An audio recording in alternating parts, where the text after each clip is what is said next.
Okay, hello and good morning everyone. Welcome to JFD Traders Espresso with me, Darius Anucauskas. Today is the 7th of May 2019, so welcome everyone. Welcome to this Tuesday's morning session where we're going to have a look at the markets, a few of the charts, the usual stuff. But before we do that, as always, let's quickly have a read through our risk disclaimer. So, the content we produce does not constitute investment advice or investment recommendation, should not be considered as such, and does not in any way constitute an invitation to acquire any financial instrument or product. As always, a few seconds for you to read the rest, and we can continue.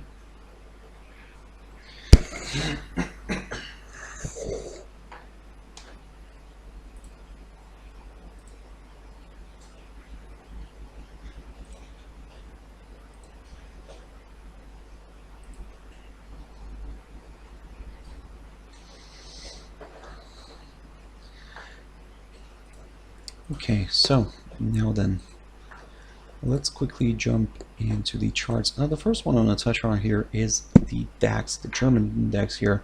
So I looked at this one yesterday in my trader's tea time, and this is what I was telling you guys. We were still trading below this downside resistance line, but it was very important for us to see where the day would end. So as you can see, the index has accelerated back above its this downside resistance line. It was more, of course, after hours.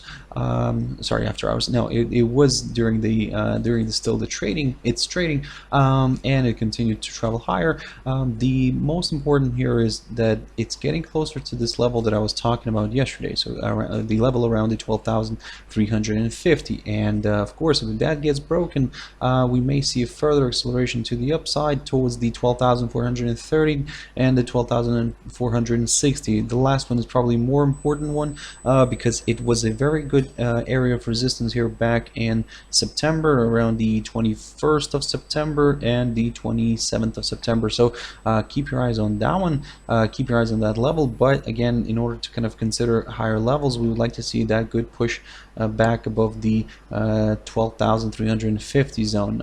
This would also mean that the index would already be placed above the 21 EMA, and yep, this could increase the chances for DAX to travel further up. For now, we are taking this as a good sign, but again, we're going to wait for that confirmation break first. In terms of the downside, still the scenario remains the same.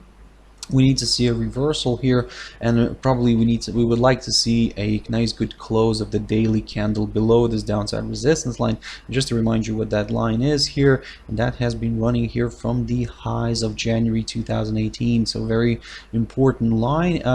If we see a drop below this and we see a close below this downside resistance line, it could also place the price below the 50 EMA, which also could be seen as a slightly bearish signal.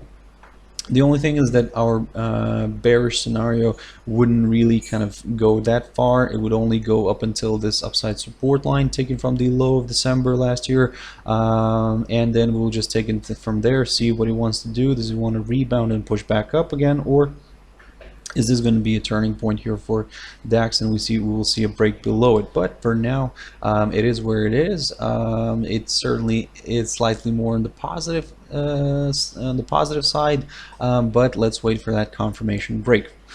Jumping into WTI oil now. This is what I've talked about yesterday as well in my espresso, and I was telling you guys to keep a close eye on this upside support line taken from the low of February, and we were at the time when I was covering WTI, we were still trading around here, slightly above this 60.35 level, this key important support zone, from which, as you can see, the commodity rebounded and pushed higher.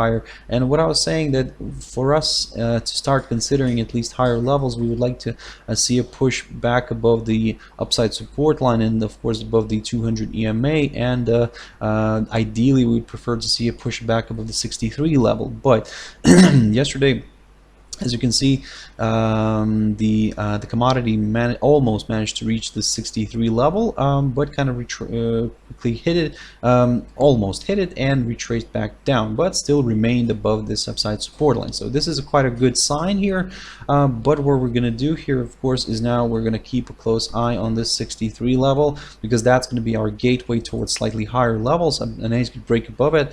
Above it could lead the commodity towards the 64.65 zone, which is near the highs of the 30th of April, near the highs of the 17th of April, and also near the highs of the 9th of April. So very important resistance level here around this level, and we'll see how it's going to perform. But for now, in order to kind of consider a possible move towards that, we need to see a nice good pop above the 63 zone.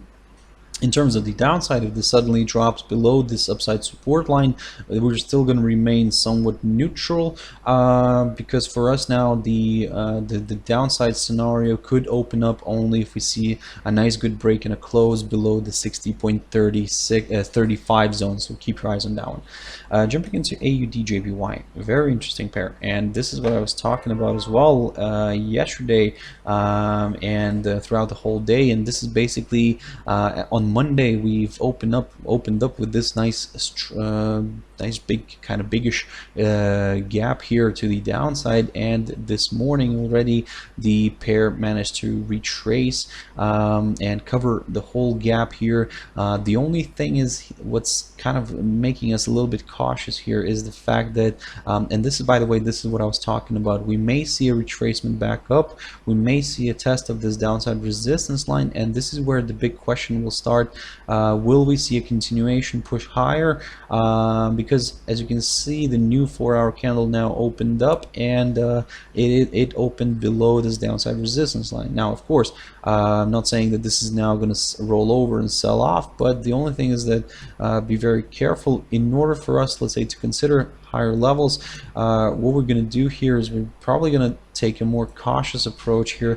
We will, of course, we will initially wait for that pop above the this downside resistance line, but ideally, preferably, we would like to see a nice good strong push above the 78.10 zone, approximately there, and this way we could then target higher levels again. So for now, we are going to remain somewhat neutral. If this decides to retrace back down and drops below the approximately below the 77.45 zone, something like that, then, well, I mean, we could potentially then target the 77.10 zone, approximately there, or even actually going all the way towards the lows of Monday near the 76.77 area, approximately there. So that's why, guys, for now, be very careful with this pair. Of course, it did have a nice push higher. In a way, it could continue traveling higher, but just let's be on more of on a cautious side.